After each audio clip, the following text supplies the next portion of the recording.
Live. Hi, Margaret. Yeah, what happened was that I was calling for you and you hadn't came. So usually when that happened, I go live and then call for my guest at the same time. And it worked. 100%. I was rebooting my router. You may have seen on the Daily Whatever show this morning that I was really like blurry and kind of coming and going. And I think my internet connection just needed the old unplug, plug it back in. And then I wiped down my lens and it's daylight now here in Seattle. So Hey.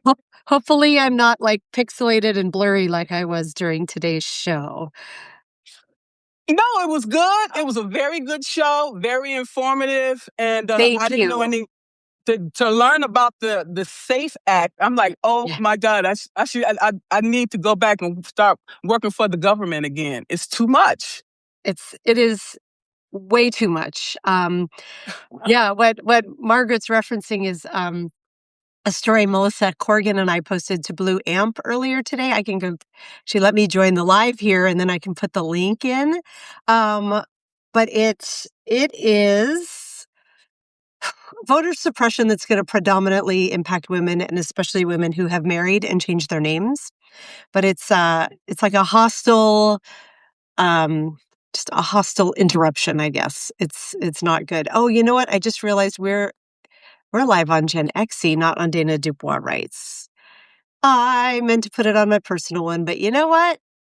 We'll just do it over here. It's totally fine. Girl Let me power. Okay. more power. It's a bigger audience on Gen XC than on Dana Well, of Dubois course. Rights. I wish. And Oh, sorry. Go ahead. no, please. Oh, I was going to say Substack has this weird way that if you're like me and you have like a couple entities on it, you can only pick one as your primary.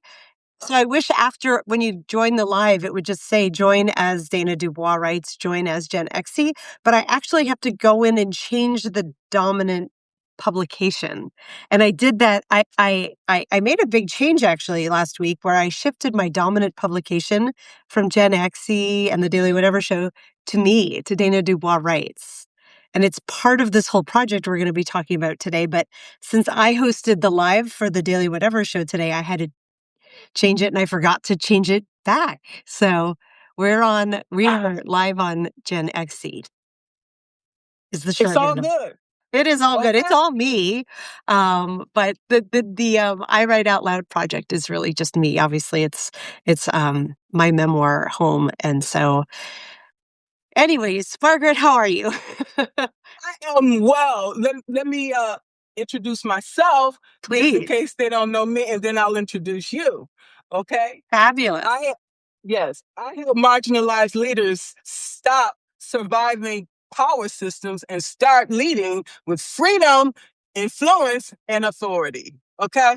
And that's where we at today. Okay. And I am so proud to have Dana Dubois here with me, okay? And we're going to be talking today about I Write Out Loud, okay? Yes. This is your new project, okay? Yes. Dana Dubois is a memorist, a cultural essayist, a publisher whose work explores love, politics, parenting, music, midlife identity through a Gen X feminist lens. Okay. Yes. She published the I Write Out Loud on Substack. Okay, a daily space for creative nonfiction. Okay, that sits at the intersection of relationships, power, feminism, aging, staying human in chaotic times. Okay, so Yes. you're based in Pacific Northwest. I am. I'm in Seattle, Washington. Okay. And Dana is known for her candid, funny, and emotional, precise voice that blends family life with broader cultural and political questions. Okay. Oh my And gosh. all right. And her work appears in more than 20 media publications and in outlets, including today.com, Business Insider, MSN, uh, Parent Map, Your Tango, um, The Stranger, the All of it. Seattle Weekly, and you're Yep. also the founder of Pink Hair and Pronouns and Yes. Three Imaginary Girls, and mentors Yes. and mentor other writers teaching language, art, storytelling as acts of craft, resistance, and reclamation. I'm sorry. So You're all I'm just good. honored. I'm honored to have you here today. Oh my gosh, it is my honor and pleasure to be here, Margaret. I appreciated the invitation, and I am grateful you followed up a couple times because, whoo, my world is kind of exploding. And I was like, do you ever have things where you're like, I really want to do that? If it's something I can reply to very quickly, it's easy. But if I'm like, oh, I need to like think about it and figure out a time and then squirrel, I'm off to something else. So I appreciate you checking back with me. Of course, of course. Like minds have to stick together, right? Absolutely. Absolutely. I also have to note that, I live in Seattle and we've been in the big dark because it gets dark very early and it gets light very late you're in Alaska. I don't have to tell you how this Yeah. time of year is very dark. And I podcast so early at 7 a.m. Pacific time for the Daily Whatever show that playing with my light is a struggle. And I feel like I always look really weird, but it's a really sunny day in Seattle. So I open my windows and I'm just marveling at how light my screen is. Yeah, Like, you're glowing and you're smiling, and I love it because yes, when I wake up, I don't know if it's 9 a.m. or 9 p.m. Okay, right? exactly. So true. So true. And I don't know if we want to speak metaphorically, like lighter days are coming every day. It's getting a bit brighter. So Just like life. yes, let's hope. I mean, it's hard to feel that way in these political times, but here we are. But this shows what we're made of. Okay, Yes, these times. they do. So that makes us step up to the plate to say, what am I going to do? What part am I going to play today? Okay. 100%. That's So that's why we're showing up here all the time, right? absolutely, absolutely. So let's talk about this wonderful project that you have going on now. Sure, I would love to. And thank you. You are the first. This is the first place other than my own podcast where I'm talking about it because I'm only on day 4. Um, and I have some notes over here I'm going to reference so that I don't start talking in circles as I'm wont to do. So I have been a memoirist essayist now for almost 3 years, and I started on Medium. I've been on Substack for almost a year. And it's been great. I also, as you mentioned, have had some national publications in previous years. That was kind of one of my focuses. One of the ways I thought I'd grow as a writer is to get the word out on these publications. But what I've come to realize is a couple of facts became really clear for me. One is Substack is my home as a writer, and I'm not focusing on getting published. It's kind of a slog to try to get published on national publications, and that's not where I want to focus my energy at the moment. Um, and I realized that my writing, though, is in all of these disparate locations, right? It's across all these publications on Medium. It's on these national pubs. Some of it's on Substack. And even when it's on Substack, it was on Gen Xy or it was on Dana Dubois Writes or Blue Amp, kind of all over the place. And I really wanted a home, like an archive, a repository, a like, I'm here and it matters place for my writing. Alongside that was this feeling over the past year, I have written far fewer personal essays in the last year than I did in the 2 years preceding it. And it's because of where we are politically and culturally. It, what I came to find was in questioning myself, I was like, I can't write memoir pieces. I can't write these. It feels so navel gazing to write essay and memoir when the world is on fire. So much of my time online has been on the Daily Whatever show every day, talking to these folks who are moving the political and cultural needle, trying to make the world a better place. Lawrence and I doing some writing alongside that to try to guide this political moment. And it left very little time and energy in my heart for memoir writing and certainly for sharing it online and being like, hey, can I tell you this story about how I feel, about this date I was on or this situation with my kids? It just felt unimportant. And in the new year, I kind of set this intent of what do you want to do, Dana? Where are you going? And what became really clear for me was it's important to still put our words out in the world and share our stories. It is important to focus on our art.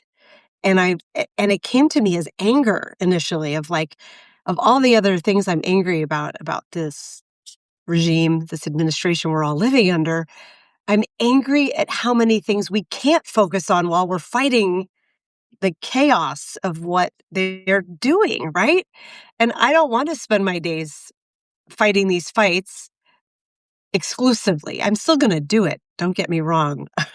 And also, I'm not going to shy away from writing down the stories that I write because I think it's my way of putting, I hope, some wisdom and some heart into the world.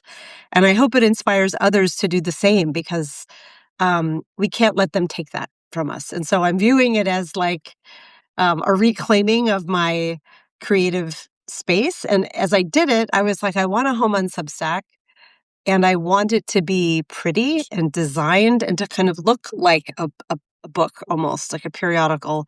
And um, and I also want to say it out loud, right? The I write out loud in 4 words is trying to convey two things. There's the double meaning of out loud of like I'm living bravely and I'm sharing these some of them very personal details of my life because I think they have broader cultural lessons, but also I'm literally reading each of my stories out loud as I post them, so that people can listen or read.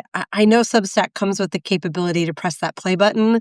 I love that it has that because it's accessible for everyone, but it's an AI voice. And it was important to me as I did this to take that extra step of recording my stories in my voice.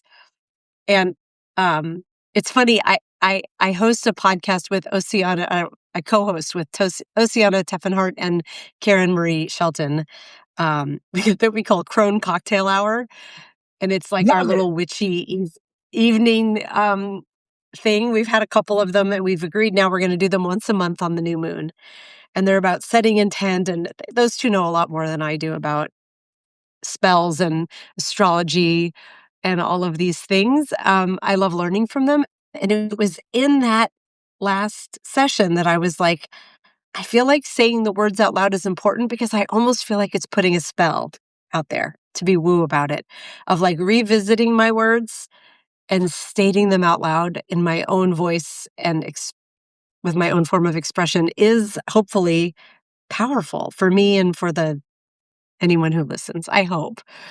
That was a lot of words. I talk a lot, but I think that's what the intent here is. It's like it's not a podcast and it's not an audiobook. It's like spoken personal essay. And it takes a lot of time, especially because I have a dog and she tends to bark midway through while I'm recording. But it feels like I finally figured it out. And so it's really important to me. Um, And so I so have appreciated everyone who has read and restacked. And then the final thing I'm doing, at least, so right now I'm moving my archive over and I'm also layering in news stories. Um, I'm trying to do a news story a week, and every weekday, every day, I'm posting a story. And then I'm doing a short podcast.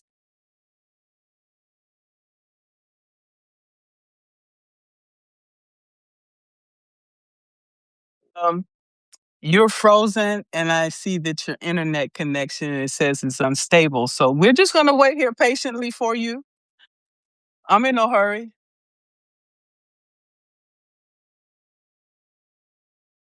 Um,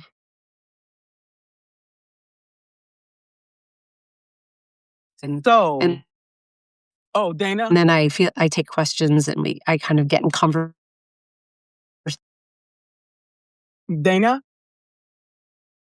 Dana. how I guess they're bringing their own lived experience to these stories. I'm sorry, Dana, can you hear me? And I'll pause now. I've been talking a lot. No. I just wanted to let you know that it said your internet connection was unstable. Okay, when she comes back, she'll be good to go. Okay? Okay, she says she know. Okay, no problem. No problem. We good then. You got this. You the pro. Okay? Am I back? Okay. Yes, you are, and you sound great. Oh, good. I'm so sorry I cut out there. I don't know where I cut out. I'm really frustrated because I rebooted the router and to get back on, I turned off my home. Nope. Okay. I disconnected from my network. So I'm just on like cellular, I guess, on my phone. But I'm like, dude, I pay my, like, what are they called? CenturyLink a lot of fucking money. Why do they keep going down? That's frustrating.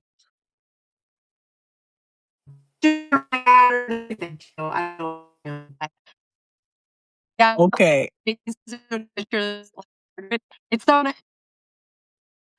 um, uh, listen again. Um, I'm Check. not sure.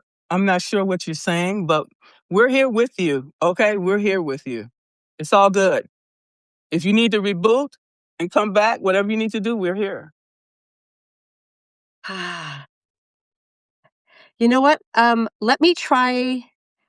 If I leave, can you re-invite me? I can't actually don't I'm not gonna Absolutely. leave. I'm gonna try joining on my laptop.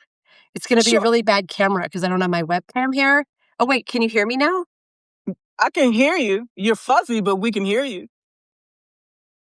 Okay, let me see what happens if I go. Actually, I don't know if I'm gonna be able to join here though because the invitation won't pop up, right? I don't Um, know. We will see. let's see what happens. I don't think I can. It's better I now. think It's better now. It's better now. Just continue. okay, yeah, maybe it's Substack glitching. I don't think so though, Mason. I think this is my home network glitching. All right, I don't know what everyone got to hear and not hear, but Margaret, I'm going to let you ask me some questions um, in case you missed stuff because I'm sorry It's about all my good. It's bad all good. connectivity. I did want to say something because you talk about Please. words. Words have power. Okay. The fact that you've written it and then use your own voice, you're bringing people together. Okay. And in your work. That is Okay. And we all appreciate that because we know how hard that you work and how dedicated and loyal you are, to making a difference in people's thank you. lives. And we really appreciate you. We all love you Oh, as a result.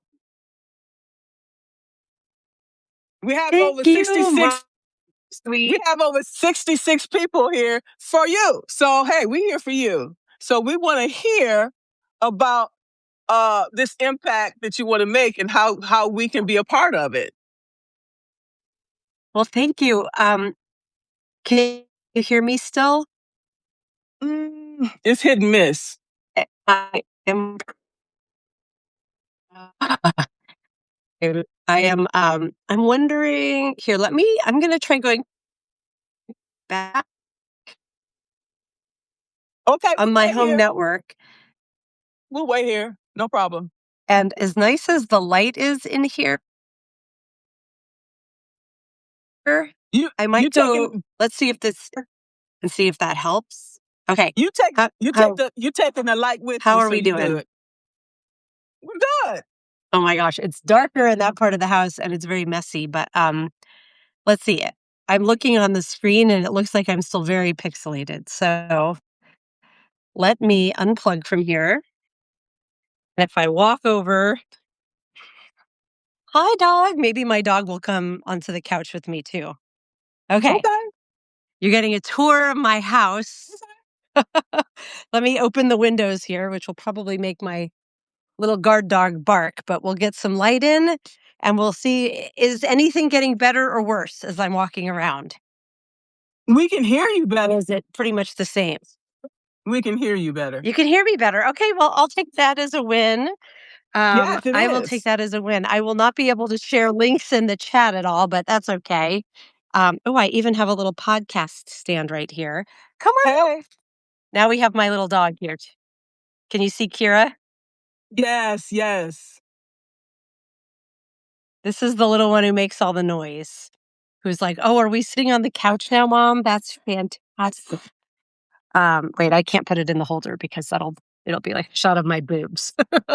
It's too low on the arm of Okay. the And you don't couch. want that? I'll just hold my phone.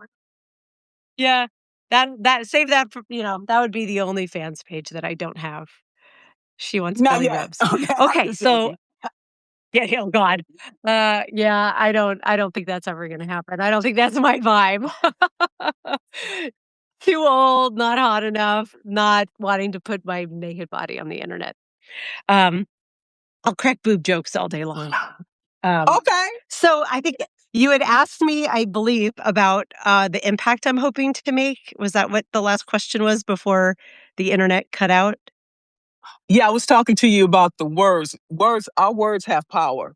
If they didn't, then Yes. we wouldn't be writing. We wouldn't be doing these podcasts and having these conversations. We know that.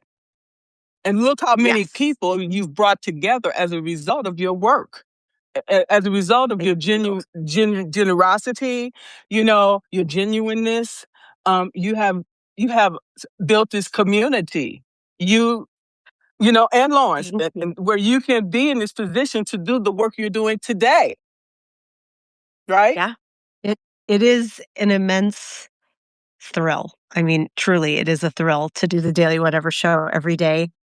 It's a thrill like I don't know of a like it is one of the biggest thrills of my life to like finish an essay and publish it and to be like I got it the way I wanted it to sound and like d- just like the sheer pleasure because it's kind of an agony to write like that. It's a lot to sort through my essays and the creative process of bringing to life what I'm trying to say in them can be very arduous because I'm typically weaving together like all of the bizarre strands in my chaotic brain and trying to come up with a narrative arc that is knowable, relatable, and hopefully contains some wisdom. And so when I feel like I've hit that bar and put it out there, it is a thrill to have other people read it, comment on it, subscribe to it. Like I can't describe the thrill. I was saying to a friend the other day, I got like a do you have one of those Ko-fi, I think it's actually pronounced just coffee, but the KO-FI buy me a coffee like tip jars. I have one of Yes. those. Most of us do. And I was trying to explain to him like there is no better earned money than somebody being like, what you wrote moved me. Here's $5.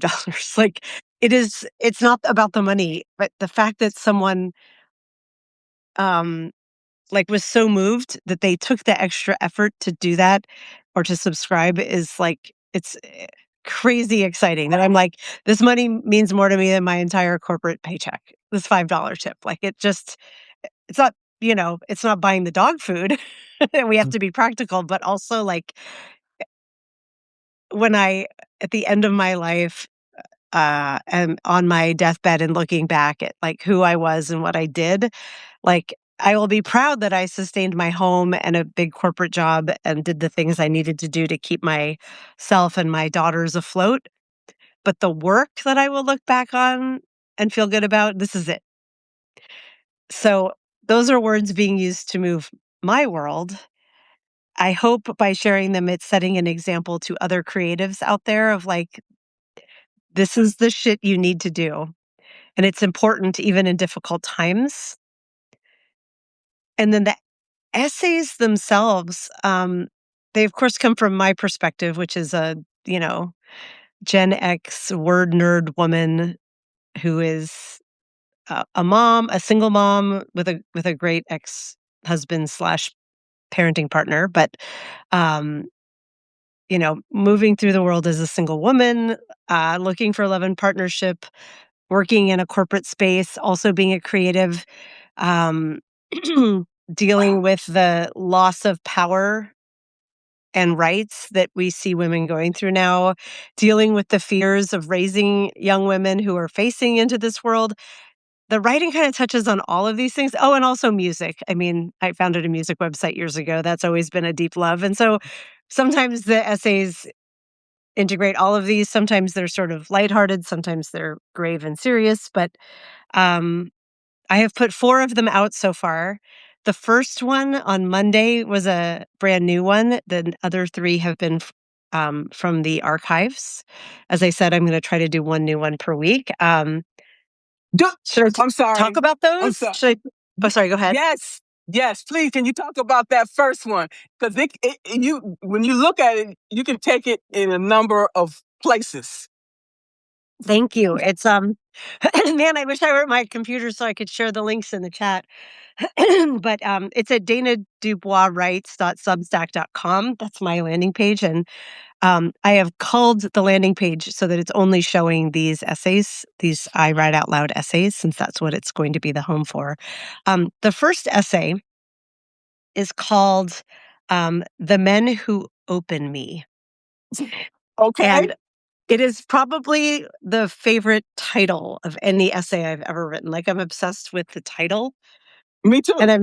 I'm so embarrassed that ChatGPT wrote the title. And I was like, "Fuck, are you becoming sentient? Because that's a really good title." It Um, was. Everybody opened that. uh, Okay. it, so it is a play on words at a few levels, and it's a story that I brought to life by my standards really quickly. It can take me months from like thinking of an idea to finally sitting down and, excuse me, writing it. But last week, I was acknowledging something to myself that I wasn't necessarily proud of, which is um, on Substack, if you are a creator, you get analytics, of course. We all do. We can see who subscribes, who pays to subscribe, how many people are looking at each story. Yes. But if you click into your subscribers, you can search on them by name or email address. And what I realized was that there were a few men, past and present, who I was kind of analytic stalking. They don't get visibility to this, but I can look and I can see what they opened, either what they received, what they opened, what they looked at. Post scene is what that's called. On what days, and if it's the same day, at what time. And it was kind of a um, maybe a dangerous amount of information to know. And the thought occurred to me that I was like, is this healthy or not healthy to be looking, Dana? Um, you have moved on. You're not in contact. Do you want to still know this information? And the answer was a resounding yes. And then I was like, why? Why is it important to know? And as I considered that, I was like, there are a lot of women creators out there who maybe, or men who are going through the same thing. Um, but also, there's kind of this meta story that I think isn't just about me, but it's relatable to others, whether they're It creators or is. not. Of we all, what if we are single and dating? We are likely meeting the people we're dating online through dating apps and whatnot, and then we're likely connecting with them online, whether it's through just text messaging or Instagram or Facebook or whatever it is. Like, we are, in addition to opening up our lives in real life to these men, for me, um, also opening ourselves up digitally as we get to know them. And in my case, I tell them I'm a writer, I'm a podcaster, and they are reading and watching my work. And when the relationships, and I'm using that word lightly in some of these cases, when they've ended, the digital relationship has gone on. And so there becomes this question of, do we allow that? Do we block them on, all of us go through this of like, oh man, do I delete this text thread? Do I block them? Do I just ignore them? Do I unfriend them or unfollow them? There's kind of these machinations we all go through. And for me, it's at another level because I can see that they're in the case of these men, I could see they were keeping up with me even after they were no longer in contact with me. And in the case of the two main ones I'm thinking of, I didn't want them to end, even though I wanted them to end. You know what I mean? It I understand. I Yeah, understand you. it wasn't Okay. like I was over them. It was like this is this is not the person I think they are. This is not a healthy relationship. Um, but in what became really clear as I was what became clear very quickly, which was the shocking part to me, it usually takes a while, was I'm giving them a manual on how to date me by living online, by writing out loud, right? These men Yes. show up for my podcast, they read my work. Some of it is explicitly about dating and relationships. And the clear theme, at least it's clear to me, I hope it's clear to others, is if you want my heart, you have to show up. Oh, I need you to show up and I need you to communicate. Like top of the list of everything. So they had the manual and in both cases, but in one in particular, that was the demise of the relationship. This was a person who showed up for me digitally. Like they came to my podcast a whole lot, but they didn't show up for me at the minimum bar I needed, which was like, I need to hear from you every day. I know we both have busy lives. He had a lot of obligations and kind of hard family shit to deal with. But I was like, I came to realize in writing this of like, we had a parasocial relationship, or he had a parasocial relationship with me. And so he was like, I see you every day. I get to log in, I see what you're wearing, I hear your voice, I know what's on your mind. And I could see him show up in the comments, in the audience, and it was great. It meant so much to me to see him there and that he showed up for me. But I came to realize over time, oh, he thinks we've communicated because he's heard me and seen me, but I am not getting that back. And then as another layer on that, um, he's being acknowledged by my virtual community as my person. They all knew that that was the guy I was dating. I never met any of his people. I still to this day don't know if anyone in his life knew I existed. And this wasn't a crazy long-term relationship, but it was like it was a multi-month relationship. It was long enough that there should have been friends to meet. We should, probably early to meet families still, but especially kids, but like there was no acknowledgement on the other side. And so here was this man who I was explicit repeatedly one on one and also in my stories of like, you need to show up. And to me, showing up means a text or a call every day. I need to know I matter and that I'm part of your world because you have entered mine. And he couldn't meet that bar. And so I ended it. And yet, here he is showing up every day to still consume me and my content all these months later. And so the men who open me has so many meetings because it's these men, especially this one man, but other men who are opening me virtually. They're opening my emails. And these are men who um, literally opened me, if you want to get kind of racy about it. But also, like, I opened my heart to them at some level. And they walked away from all of those real things, but they are continuing to open me digitally, right? That's what this I, story is about. I can identify, and a lot of men and women can identify too. And that's why your story is so powerful. Thank you. If anyone has the link to it in the chat and wants to share it, I don't know if someone's done that already. I would put it in there. I'm really proud of this story. Um, the one, I don't want to say it's a bummer, but the one hard thing about starting this I Write Out Loud project is Gen Xy and the Daily Whatever Show have a following, right? We've been going live like every day for 9 months now, I think. Wait, February, March, April, almost 10 months. And Dana Dubois writes has just been sort of sitting in the corner. So I have a very small subscriber base and it's not very engaged because until this week, I haven't been talking to that channel. And so only a few hundred people have seen this story. I would really love for more people to see it and be aware of the project. So if you go and you comment on that story or the other ones I'm posting, especially if you restack or subscribe, that signals to Substack like, oh, people are enjoying this. So I would love your support if this story or the others move you.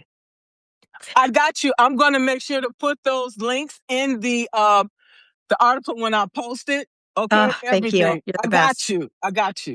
You are the best. It's that one was a really what was so interesting was like once I came up with the idea and I was like, does this have legs? Is this something people will find relatable? And I was like, yeah, I think it would be like kind of flew out and it was live within a few days. Medium declined to boost it because Medium is such a prude. Anything about with a title like The Men Who Opened Me is not going to get boosted, which is unfortunate because that is a way for writers like me to start generating income on writing. But I think the story's made like $1 and change on Medium. The life of a That's of a writer. that's why we have this wonderful community in Yep. Substack where we support each other by restacking each other's posts and Yes. liking the posts. That helps to elevate not just you, but everybody involved. Okay? Thank you, Margaret. And I should say, Margaret, you showed up for my first live about the story we were just talking about, The Men I Write Out Loud, and you became a paid subscriber to Dana Dubois Writes and the I Write Out Loud project. And I'm so grateful for you and for doing that. I've had a handful of people.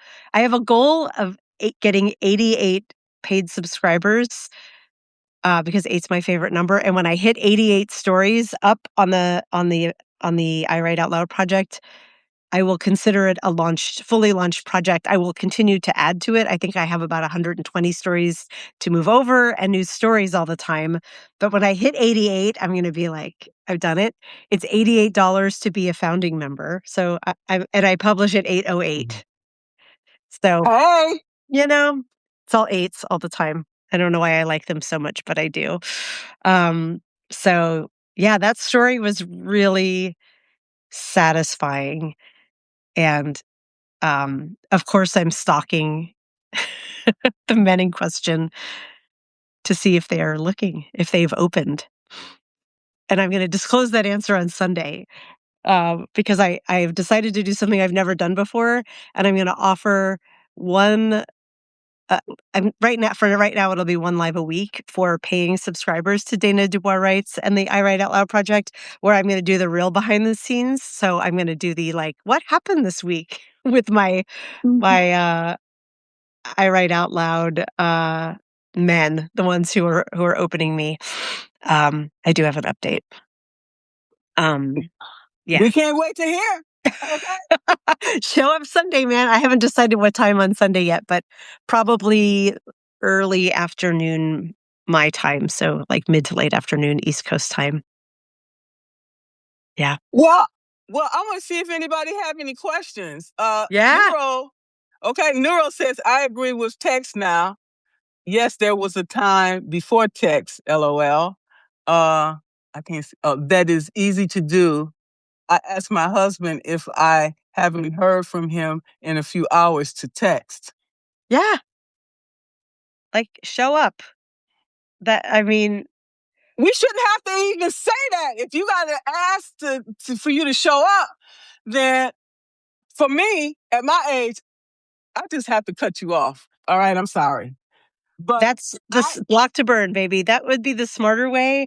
My heart is a fool, and once I'm like in it, I'm like, yeah, I will give a lot of chances because I know not e- everyone is like me. And what's interesting being Gen X and dating is that like this guy in particular was like, that's not how I text. Because for some people like me, I'm now like text native, like that's my primary way of keeping in touch with most people in my life. And he was just like, well, I'm more like a functional texter.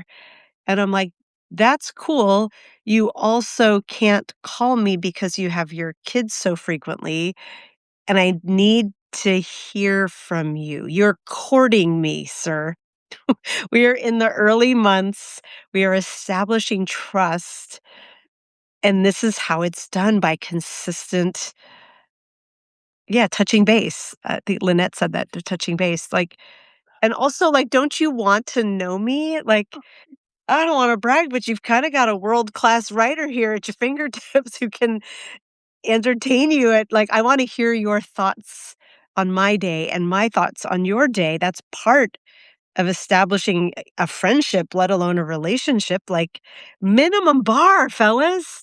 You should want to get to know me if you want to get in my pants. That's just the way, or my heart. That's just the way it goes, right? I think that he sounds like an avoidant to me. I'm just going to tell you how I see it. Margaret! That's the article that's next. Tips on dating the avoidant man. I'm having a very hard time writing it, but so avoidant. So avoidant. Yes. So avoidant. And he blamed it on me and said that I was anxious Yes, that's attached. what they do. Flip the He script. said, "You're anxious attached." And I was like, I'm anxious because I like you and you're not meeting the bar for communication. That does not mean it's my attachment style. I am secure attached. And if you don't give me a sense of security, I will leave and I don't want to leave. And he didn't That give me a sense of sounds, security. So I left. sounds, he is a narcissist. I'm sorry. Maybe. I I think he have has had, too low self esteem to be a narcissist, but maybe. I don't know. well, Tell me about your what, experience. This sounds like it's coming from okay. deep experience, Margaret. Give Yes, me what you yes. got. Everybody that I've been in a relationship was a narcissist, starting with my father. Okay. Oh, my dad, 100%. Okay. So what it is we have these wounds that they see that's visible. Okay. Yeah. We're very empathetic. We're very kind. We're very Yes. forgiving. We're very forgiving. And these are the things that the narcissists prey on. Okay. They will breadcrumb you. Okay. And keep moving the sticks. Well, when you're playing football, you got to move the sticks. They keep Oh, moving yeah. the sticks, and you can never get it. You know what I'm saying? I do. I So all too well, to quote Taylor Swift, the goddess uh of confessional writing. I worked right, it into this essay because there is another man who is layered into the conversation who is an example of a better form of opening. And he's the only one I okay. name, and he's the only one who's present tense. So, and his concern is when we met was like, I don't know if I should date a writer because I'm worried you're going to write about me. And so I was like, yes, Mm, I'm basically the Gen X Taylor Swift. Uh, That sound like a red flag. Okay, uh, no, it wasn't. It was more he's good. a private person, and what I say in the, I mean, Okay. the future is out on this one. I haven't known him that long, but what's been such an interesting contrast is that, and I write this in the essay, is he doesn't feel like someone who wants to consume me. It's very interactional. He wants to know me as much as I would like to know him. He's showing up, and That's that it's good.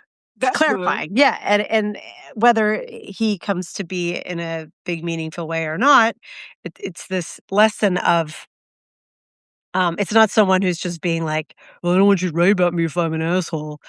You know, it's more like, oh, I love Basil in your writing. Yes, that is his chosen name. It was Basil, and I did let Basil review the story before I published it, and I said, "Is this okay with you if I write it?" Um, and it comes back to the broader concept of like, as a memoirist, how do you write about people you know? Ooh. I've been asked this a lot. And to me, if you have left my life, either because I have thrown you out or because you have exited my life, they are my stories and you get no say in how I choose to share them because you are not part of my life. If you are someone I know and continue to know, if it's something like I mentioned my friends, I mention Lawrence a lot because he gives me a lot of advice. So I'll mention him in my writing.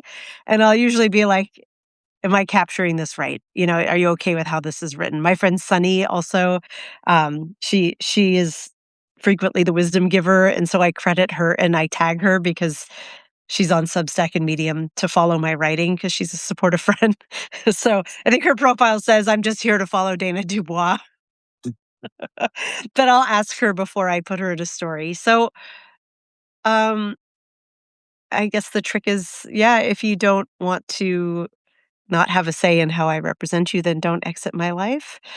But I do think it's important to hold on to, like, it's their our stories are ours, even if they involve other people.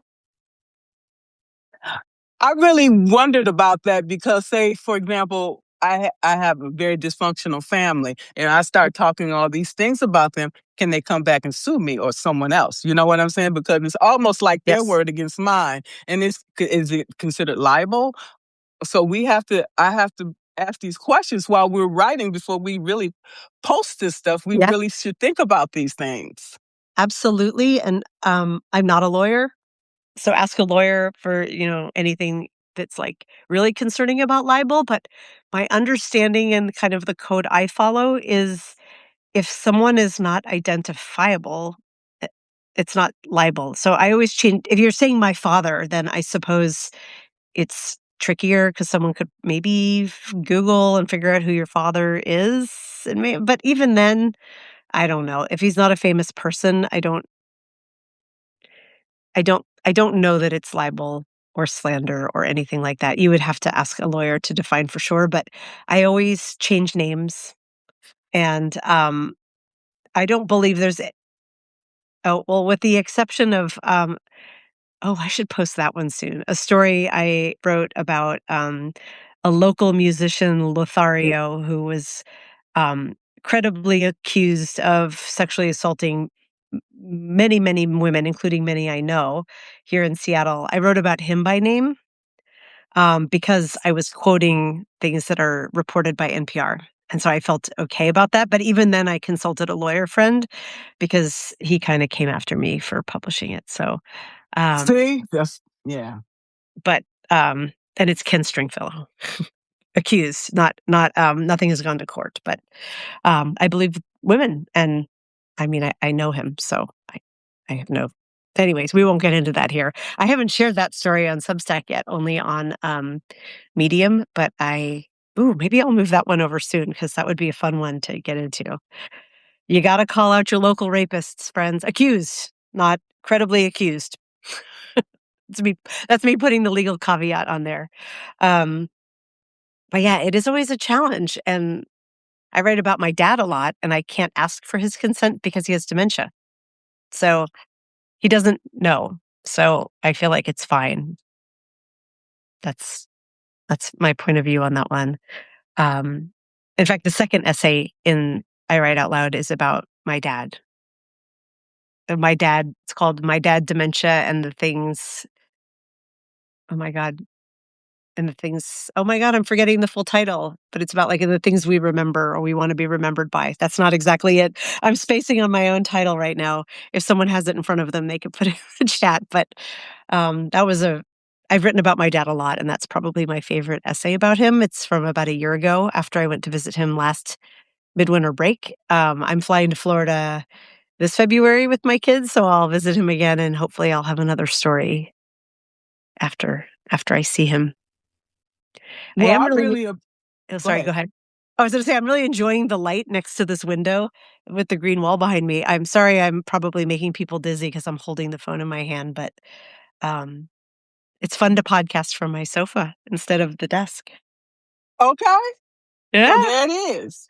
This has been an amazing conversation, and and you and I have a lot of parallels in our lives. And I'm like, Yeah. hey, I've been chomping at the bit to have a conversation with you. Oh Okay, my god. Yes. Oh, and someone put Carly Simon, "You're So Vain" in the chat. I think that's Neuro. oh, Um, I love that. That was one of my favorite songs. Okay, I love that song. So I've always assumed that she's never revealed who the guy is, and I've always assumed it's a composite of the men she's dated. like she's taking Okay. bits of each of them because it's such good memoir writing. It's so lush. Like she's describing these very specific things, right? You flew your Learjet to Nova Scotia to see the total eclipse of the sun. Like that's one person who knows who he is. And that your scarf, it was apricot. Like she's calling out this very specific item of clothing. The you're probably with you're either with some underworld spy or the wife of a close friend. That's a very specific thing she's calling out, but I don't know if it's all the same man. But my favorite thing about that song is, do you know who the backup vocalist is doing the "You're So Vain" in the background? It's No. it's Mick Jagger. And if you listen to it now, you're gonna be like, "Oh, of course that's Mick Jagger's voice." And he's one of her ex-lovers. So he's presumably part of the composite, and yet she got him to do the vocals on this song. Like she's a baddie. She's calling them out in that song, and ain't nothing they can say. I She didn't think use no names. but she didn't use any names, so she can't get sued. I, There I, it d- is. I do believe that's what's going on. Um, do you have a guy in your life right now, Margaret? Or I shouldn't say a guy. Do Oh, you have a partner in your life? well, I was going through some things like we were talking about Yeah, the letter, okay? yeah. And you was talking about the stalking and all of these things. I've been through all that, been there, done that, Oh and no. knowing that the person is no good. You know what I'm saying? But Yeah, we have to process the grief. We are grieving from a loss of a relationship. Let's call it yeah, like it is. Okay, yes, you go through the anger phase, then you go through this phase. Eventually, it just fizzles out.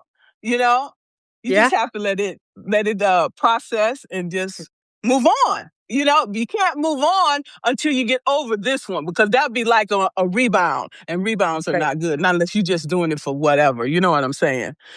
I But do. No, you have to give the heart is a bad timekeeper. So, yeah, sometimes you might be ready to jump right in, and other times it might just take a lot of time. So take it.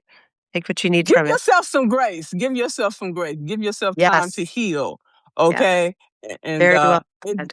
yeah, because I realized I had still my mother wound and my father wound. Okay, Oh, both yeah, both wounds, and being ostracized from my family. So I'm dealing with a lot of things, and it made me realize that I'm just not ready for no relationship with anybody right now, if if ever. So that's where I'm at. Because if I can't trust myself, I can't trust nobody else. Okay, for sure. and that's where I'm at right now. The greatest love of all, Margaret. You know, Yes, absolutely. Because if we don't love ourselves, nobody else gonna do it, and we know that. we maybe have to break into song. I believe the children are our future.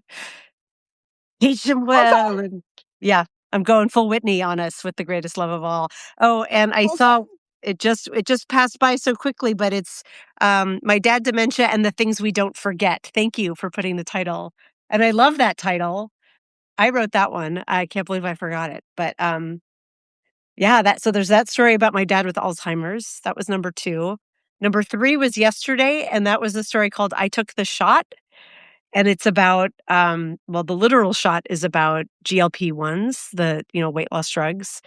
But the story is more speaking of family trauma, family of origin stories around body image and weight and the kind of duality I inherited from my very restrictive, fat phobic mother and my very obese, indulgent father, and how the net out of both of them was Mm. fat bad.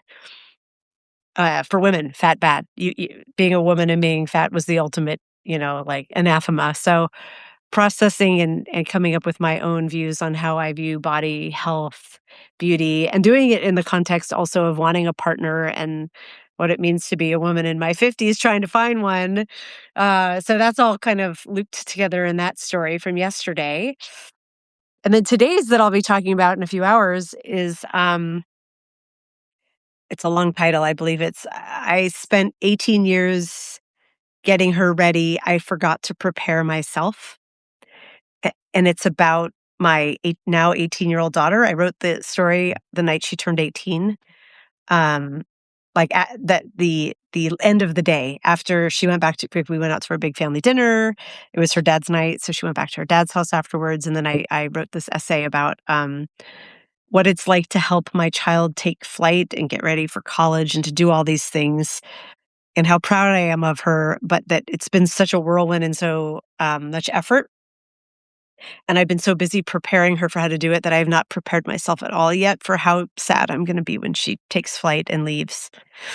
So um, that one was kind of a tearjerker to write, and we'll see how emotional I get as in talking about it today. But it's a very odd mix of like pride and joy and knowing she's ready, and also being like, how strange it's going to be when this creature who has lived in my home for 18 years is not only not going to live in my home, but likely will not live in the same, certainly city as me, and possibly not even same state as I do anymore. Maybe forever, you never know what her path will be. And I never wanted to be one of those moms who's like, you can't leave, stay here in Seattle. She needs to take flight. But there's a lot of grief that I know I'll be feeling. So come September, if all of my stories are like, that's why. It was my baby You, flu. yeah, right. And there's other people out on Substack we're going to be experiencing the same thing, and just Ah, come together with those people and embrace the change, because yes, this is what you raised her for. You raised her, and you exactly. you, you brought her up to be, maybe she'll be the next president of the United States, or down the Right. line something powerful person in the world. So you've done your job, and you Thank should you. feel good. You should feel I good do. about what you've done. How many people don't have the skill set or whatever to even go to college, to be able to have the money to go to college nowadays? I don't even know if you can even Yeah. get a student loan or whatever. So that's a Yeah. blessing in itself. That's a celebration. It's 100% a celebration. And she's a really talented artist. So okay, so this is always me as telling stories. How much backstory? So I've actually written two versions of this story. The first one is the one that's up today. Tomorrow, I'm going to post a second version. And it's this, about half the content is identical, give or take. But the second version of the story layers in politics to the narrative. So the first one is just about the emotions of how I feel and how I think her sister will process the loss of you know, her older sister leaving. The second version is about the grief, but also about the fear of putting my daughter out into a world that is increasingly falling apart politically. And where is it safe to send her? And what it's like as a mom, it's always hard to let go because you worry, but this is a very real worry that's like magnified. And so it was a super interesting exercise to convert. And like, I wrote the original story, I posted it to Medium. And then I was like, I think there's a Blue Amp story in here. There's a political version of it for the culture section there that how I'm helping them launch. And so I did a second version of the story, and I'm going to post them one right after the other to the I Write Out Loud project. So that'll be tomorrow's post. And the image I used when I first posted the story to Medium is one of my daughter's drawings, and it's vertically composed, and it's really beautiful. And the top half is sort of these two women in these powerful poses, and the bottom has this monkey with the pearls that it's stolen from one of the women, and all of this design work. So in the two essays, I'm posting the top half of the story is with today's essay, and the bottom half will be with tomorrow's, to show that they're united, and to show off some of her art because it's really beautiful. She's actually getting like some pretty decent scholarships to art schools, which I didn't know that those existed. So we'll see if that's what she ends up doing. Oh, I see someone's That's written my great. name in the comments here. Just a warning, I got wait, what does this say here? At the bottom? An identity crisis. Glad you're thinking about it now, Dana. It scrolled by too quickly, so I can't Oh, read it. Yeah, but it's something about being careful. I think about the identity crisis that can come when your child leaves. I'm guessing is what, and it yes. was world changing for me. Right, I Hmm. have been the art mom, the mom of two artist girls Well, for a while, I was the mom of one girl and one non-binary person. She's now identifying as she, her. But in any event, my two children have been a very big part of my identity now for a very long time. They still will be, but yeah, she won't be at home. Good thing I have this podcasting habit and writing habit to keep me busy through my grief. Yes. Yes, because now Yes. your identity is changing again, you know? But Yeah. that's life. We go through phases of life. We continue Yes. to evolve and become the person that we were meant to be. That's the hope. Always continuing to become, right? I'm 55 and Yes, still becoming, still becoming. that's great. As long as we continue to wake up and see a new day, that's a Then blessing. it is absolutely a blessing. And yeah, today has been a good day to wake up and greet. This is some days you're just like, this is a day worth living, man. I got good shit going on. Absolutely. And don't you forget it. Right? Okay. I also I'm loving podcasting from right here on my couch so much that I'm like, I think it's because it's light out, honestly. It may not just be that I like the light of, because it's midday. It won't help for the daily whatever show, but I'm like, maybe I'm going to try putting a desk right in front of where I'm sitting, Okay. broadcasting with the green wall behind me. Okay, we'll see. I love I, that. I love that hunter green. I do. I don't know if you can see the full wall here, but Yeah. I love it too. I like vivid color on walls. I don't have a single white wall in my house. My Okay. bedroom is dark red. The basement, as some of you've seen on some of my podcasts, is very, very dark purple and almost looks black, which looks terrible on screen when I podcast, especially because it's in my basement, so there's no light. I need to Google how to light up a podcast studio because the ring light, the little light on the desk, just gives really weird glare off my glasses and looks bad. Nothing looks like natural light, and natural light is not an option in Seattle at 7 a.m. for a good chunk of the year. So I think I need to go do some research. If anyone out there's a lighting expert, hit me up. It's Okay. a problem. Dana, this has been an amazing conversation. I want to thank you so much. Oh my I gosh, will, thank you so much for having me. of course, I will make sure to put all your links and everything in there. I got you. And we'll be in touch. Oh my I gosh. want to, I'm You go sorry. ahead. I just wanted to say thank you. This has been such a pleasure. And thanks to everybody look how many people are here, Margaret. We got a big crowd. Yeah, 163 people. Hell yeah. To talk about literature midday. That makes me so happy. Absolutely. That makes me so Yeah. happy. Thank you. Thank you all so much. See you later. All right. Bye bye. Bye. Thanks, Margaret. Thank you so much. All right. Bye bye.